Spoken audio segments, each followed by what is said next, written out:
felt like you're living in the future, but you just waiting for it to load? Well, today we are pulling back the curtain on a secret engineering trick that's solving one of the biggest bottlenecks in AI and making everything feel, instant. Look, it's a feeling we all know. You type a prompt into a chatbot, hit enter, and then you wait. And you wait some more. You start to wonder if the AI is out there pondering the mysteries of the universe. But what if I told you that slowness isn't some fundamental limit of AI? What if it's just a solvable engineering problem? This number, this number should be shocking. Most of the powerful large language models that you use every day are running at just 10% of their potential speed. Yeah, you heard that right. A whopping 90% of their performance is just left on the table. So what's the deal? Well, the slowdown happens because the model is doing the same work over and over and over again. It's like it has amnesia every single time it generates a new word. The solution, and really the hero of our story today, is this brilliant memory optimization technique called the KV cache. Okay, so let's kick things off by framing just how high the stakes are here. This isn't just about a user getting a little frustrated. This is about the fundamental economics of making AI actually work at scale.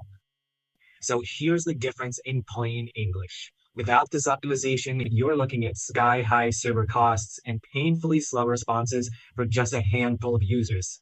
But with an optimized KV cache, your costs can plummet, the latency becomes almost unnoticeable, and you can serve way more users at once. It's really the difference between a cool hobby project and a viable business.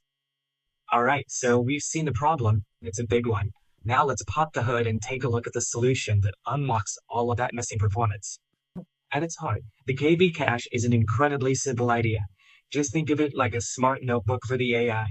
Every single time the model calculates something about the text it's already seen, instead of just throwing that work away, it writes it down in this cache. That way, it never, ever has to do the same work twice. Simple, right? But so powerful. So this is what I meant by amnesia. To generate the word fox, the model has to reprocess the entire original prompt, the quick brown. Then to generate jumps, it has to go back and reprocess the quick brown fox. It's just wildly inefficient. The amount of work keeps growing and growing with every new word. Now look at the difference with our smart notebook.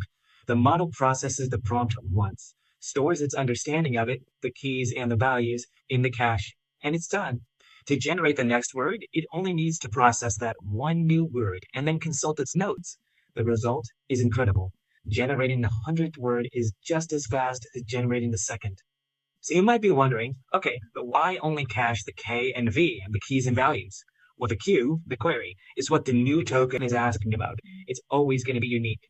The keys and values, on the other hand, represent what the past tokens contain, and that context is constant and reusable. Caching the query would just be a massive waste of memory for no benefit.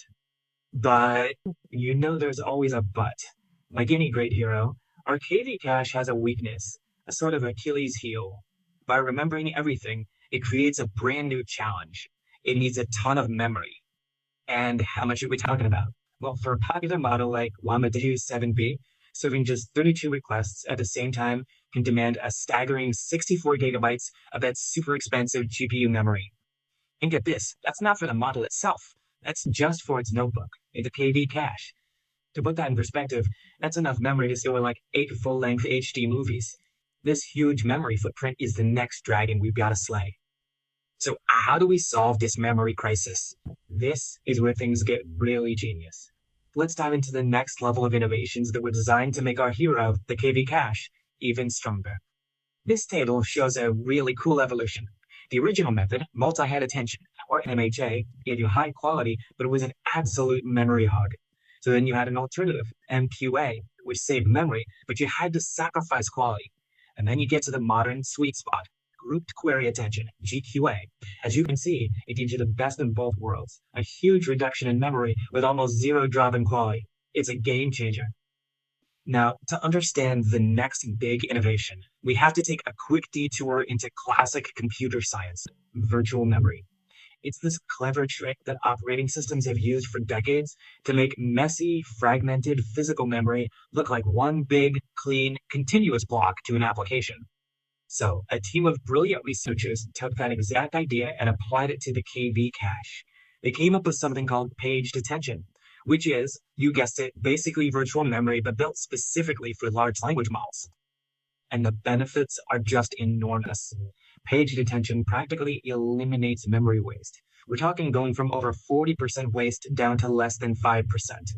It lets the cache just grow as it needs to, and it even allows different users to share parts of their cache if their prompts overlap. It is a massive win for efficiency. Okay, so we've combined a smart notebook with some super advanced memory management. So what? What does this actually get us in the real world? This, my friends, is the payoff. This right here, a more than 10x. That's 1,000% improvement in throughput.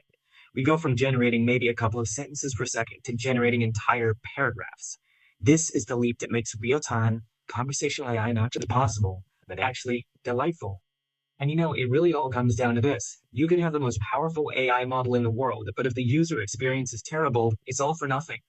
The clever engineering that goes into optimizing the KV cache is what bridges that gap. And here's the bottom line. It isn't just about speed, it's about economics. By making AI so much more efficient, these optimizations make it dramatically cheaper to run, way easier to scale, and ultimately profitable to build with.